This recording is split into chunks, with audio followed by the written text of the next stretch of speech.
Coba deh bayangin sebentar. Gimana kalau ternyata hidup yang kita jalani ini bukan cuma sebuah garis waktu yang lurus dan kaku, tapi lebih mirip sebuah tarian kosmis. Ada satu pepatah yang maknanya dalam banget. Bunyinya gini, hidup ini adalah perjalanan dari kaf menuju nun.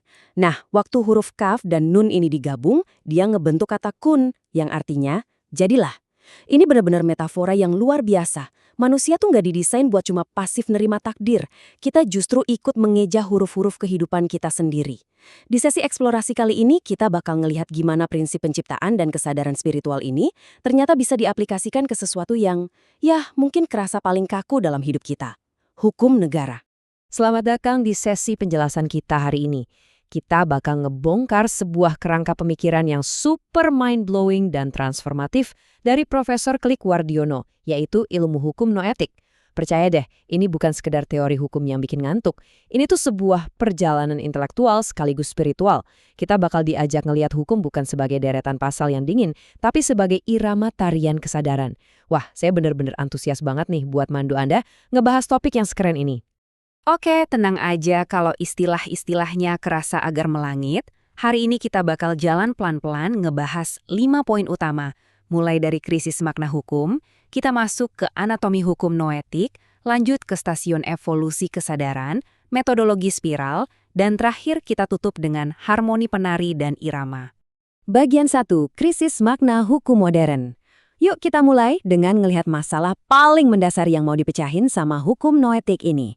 Singkatnya, sistem hukum modern kita lagi kena krisis yang cukup parah.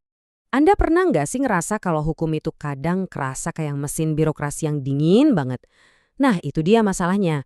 Hukum positif modern tuh sering banget misahin teks undang-undang dari kenyataan di masyarakat dan juga dari nilai-nilai ketuhanan. Hasilnya, hukum cuma jadi prosedur mekanis yang kaku. Banyak ahli bilang ini tuh tragedi kematian makna, di mana keadilan malah mati di tangan prosedur. Di sisi lain, kita punya konsep hukum ideal, hukum yang benar-benar berakar pada moralitas, ngegabungin teks, realitas sosial, dan bimbingan wahyu. Nah, di gap yang lumayan jauh inilah, hukum noetik masuk buat ngasih solusi. Bagian 2, anatomi ilmu hukum noetik. Sekarang, setelah kita tahu ada krisis yang lumayan bikin pusing tadi, yuk kita bedah anatomi dari teori Profesor Wardiono ini. Tapi sebelum saya kasih tahu jawabannya, saya mau Anda mikir bentar deh. Kalau dengar kata noetik diucapin di dalam ruang sidang atau konteks hukum tata negara, kira-kira apa yang ada di pikiran Anda? Maksudnya, gimana ceritanya kesadaran spiritual bisa masuk ke urusan legal?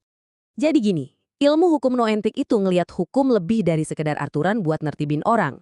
Hukum itu dipandang sebagai sains tentang energi kesadaran. Ini adalah sebuah realitas yang nyambung langsung sama wahyu, yang tujuannya buat ngalibrasi niat dan tindakan kita supaya pas, supaya beresonansi sempurna sama hukum alam semesta alias sunnatullah. Intinya, hukum itu ibarat kendaraan biar kita bertransformasi jadi hamba Tuhan yang sejati. Keren kan? Bagian 3, 4 stasiun evolusi kesadaran.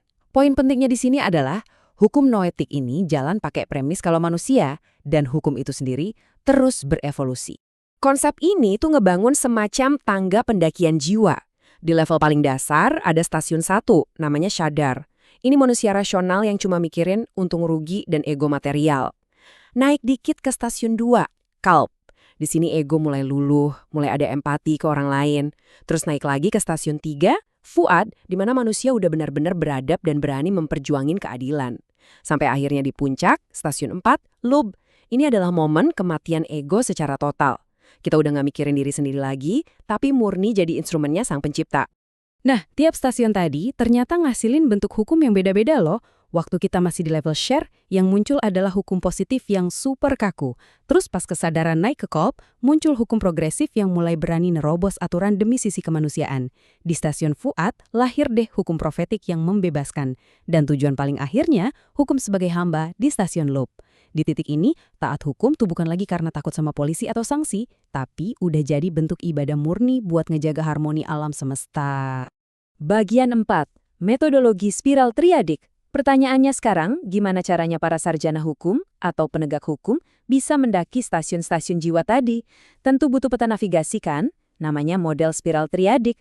Model spiral ini ngasih gambaran yang menurut saya jenius banget.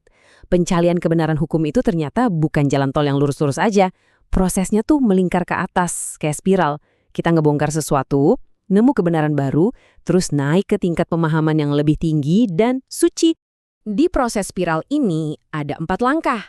Nah, langkah pertamanya ini yang paling krusial, pengosongan. Di sini, seorang peneliti hukum tuh dituntut buat buang jauh-jauh kesombongan akademiknya. Mereka harus ngebuang asumsi kalau mereka tuh paling tahu segalanya. Ibarat gelas, harus dikosongin dulu airnya. Setelah kosong, baru deh bisa diisi sama nurani, dilebur ke dalam harmoni pencarian solusi, dan ujungnya sampai pada kesaksian sebagai hamba Tuhan. Kalau Anda mikir ini cuma konsep ngawang-awang, tunggu dulu. Ini kerangka yang sangat akademis dan aplikatif. Ada buku panduannya loh. Organum Noeticum itu ngebongkar landasan filosofisnya biar nggak kaku. Sementara Vox Noetic itu ibarat kotak peralatannya. Panduan nyatanya buat merumuskan hukum yang benar-benar membebaskan di lapangan. Yang bikin tambah takjub, metodologi spiral ini nyatu dengan sempurna sama pendekatan manhaj tarjih Muhammadiyah. Ada 3 pilar di sini. Bayani buat mastiin pijakan teks sucinya kuat, Burhani buat mastiin logikanya masuk akal secara ilmu pengetahuan empiris, dan Irfani yang butuh kebersihan batin buat nangkep makna terdalam dari sebuah hukum. Tiga-tiganya kerja barengan secara harmonis, bener-bener paket komplit. Bagian 5. Harmoni penari dan irama. Oke, mari kita tarik semua konsep abstrak tadi ke dunia nyata. Apa jadinya kalau ini diterapin di masyarakat kita? Yuk pakai metafora kosmis. Teori ini ngibaratkan manusia sebagai sang penari dan aturan hukum sebagai sang irama. Ingat ya, dua-duanya ini hidup dan terus berevolusi. Biar tariannya kelihatan indah, kesadaran si penari sama kualitas irama hukumnya harus sinkron. Kalau frekuensinya udah sama-sama dapat, wah bakal tercipta harmoni yang benar-benar bikin masyarakat seimbang.